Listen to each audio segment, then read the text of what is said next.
Hi friends ఒకసారి మీరు టీవీని అయితే అబ్జర్వ్ చేయండి.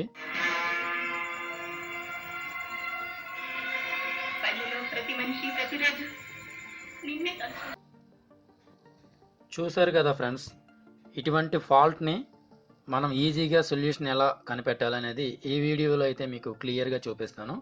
జస్ట్ ఈ వీడియో లాస్ట్ వరకు మీరు చూడండి. ఫ్రెండ్స్, ఇది థామ్సన్ కంపెనీ డిజైన్ చేసింది 2000 మోడల్ అనమాట. సో ఈ సిఆర్టీ ట్యూబ్ ఒక కస్టమర్ ఇంటి దగ్గర ఉంటే అది మన రిపేర్ చేయడానికి వెళ్ళి అలా వీడియో తీసింది. సో ఎనీవే, ఇప్పుడైతే మీరు స్క్రీన్ మీద కనిపిస్తున్న ప్రాబ్లాన్ని అయితే అర్థం చేసుకున్నారు కదా. అటువంటి ప్రాబ్లాన్ని మనం సింపుల్గా సాల్వ్ చేద్దాం. ఫస్ట్ అయితే ఆ టీవీ బ్యాక్ సైడ్ ఉన్నటువంటి కవర్ని ఓపెన్ చేసుకోవాలి. తర్వాత పీసీబీ కిట్ అనేది మీకు కనిపిస్తుంది. పీసీబీ కిట్లో ఎటువంటి కెపాసిటర్ పోయినా, అంటే కెపాసిటర్స్ ఇలా బ్లో అయితే, ఈ విధంగా బ్లో అయితే కెపాసిటర్ పైన ఉన్నటువంటి సేమ్ వాల్యూస్నే మళ్ళీ మనం వేసుకోవాలి. కెపాసిటర్స్ చేంజ్ చేసేటప్పుడు పొలారిటీ అనేది ఇంపార్టెంట్. ప్లస్ మైనస్ ఎటు ఉన్నాయి చూసుకోవాలి.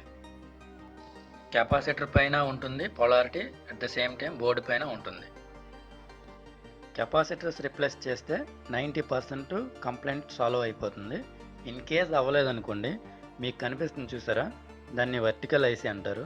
సో ఇది థామ్సన్ కంపెనీ కనుక 8177 అనేది నెంబర్ ఉంటుంది, TDA 8177. ఇది దీని దగ్గరికి వోల్టేజ్లు వస్తున్నాయా లేవనేది మనం చెక్ చేయాలి. -14 +14 అనే 2 వోల్టేజ్లు వస్తాయి. ఆ ఐసీ దగ్గరికి ఆ వోల్టేజ్లు వస్తున్నాయా లేదా అనేది మనం చెక్ చేయాలి. నెక్స్ట్ పొలారిటీ వైజ్గా చూసుకుంటే ప్లస్ కానీ మైనస్ కానీ రూట్లో వెళ్ళే 2 కెపాసిటర్స్ ఉంటాయి, ఫిల్టర్స్. ఈ కరెంట్ని ఫిల్టర్ చేస్తాయి అనమాట. ఆ ఫిల్టర్స్ని కూడా రిప్లేస్ చేసుకోవాలి. ప్లస్ రూట్లో మళ్ళీ మైనస్ రూట్లో కూడా ఉంటాయి. మీకు ఈ ఐసీ తాలూకు డీటెయిల్స్ మొత్తం కావాలంటే ఆన్లైన్లో కొడితే మీకు డేటా షీట్ అనేది వస్తుంది. ఆ డేటా షీట్లో ఐసీ టోటల్ డీటెయిల్స్ ఉంటాయి. అంటే వోల్టేజ్లు ఎక్కడ ఏ టెర్మినల్కి రావాలి అనేది ప్రతిదీ వివరంగా రాసి ఉంటుంది. మీరు అది చూసి ఫాలో అయినట్లయితే ఇంకా మంచిది. మ్యాక్సిమం కెపాసిటర్స్లోనే ఉంటుంది. నేను చెప్పేది ఏంటంటే 90% కెపాసిటర్స్లోనే ఈ ఫాల్ట్ అనేది ఉంటుంది. ఏదైతే మనకి స్క్రీన్ మీద వచ్చిందో అదే ఫాల్ట్ కెపాసిటర్ పైన ఉంటుంది. ఇన్ కేస్ మీకు అది క్రాస్ అయినా మీకు అవ్వట్లేదు అనుకుంటే అప్పుడు మీరు ఐసీ రీప్లేస్ చేయడానికి మాత్రం ట్రై చేయండి. ఐసీ మొత్తం డీటెయిల్స్, డేటా షీట్స్ మొత్తం ఆన్లైన్లో దొరుకుతాయి. అదే నెంబర్తో కొడితే మీకు అవైలబుల్ ఉంటుంది. కస్టమర్ దగ్గర వీడియో తీయడానికి అవ్వదు, సో అందుకని నేను అక్కడ చేశాను వర్క్. సో అది ఎలా వచ్చింది అనేది మాత్రం మీకు చూపిస్తాను. కెపాసిటర్స్ రీప్లేస్ చేస్తే ప్రాబ్లం సాల్వ్ అవ్వలేదు, సో ఐసీ రీప్లేస్ చేశాను. ఒకసారి మీరు టీవీ చూడొచ్చు.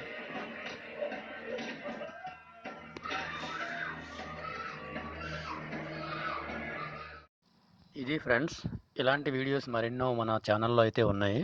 మీరు ఫస్ట్ టైం మా ఛానల్ని విజిట్ చేస్తున్నట్లయితే సబ్స్క్రైబ్ చేయడం మర్చిపోవద్దు. Thank you friends, thank you once again.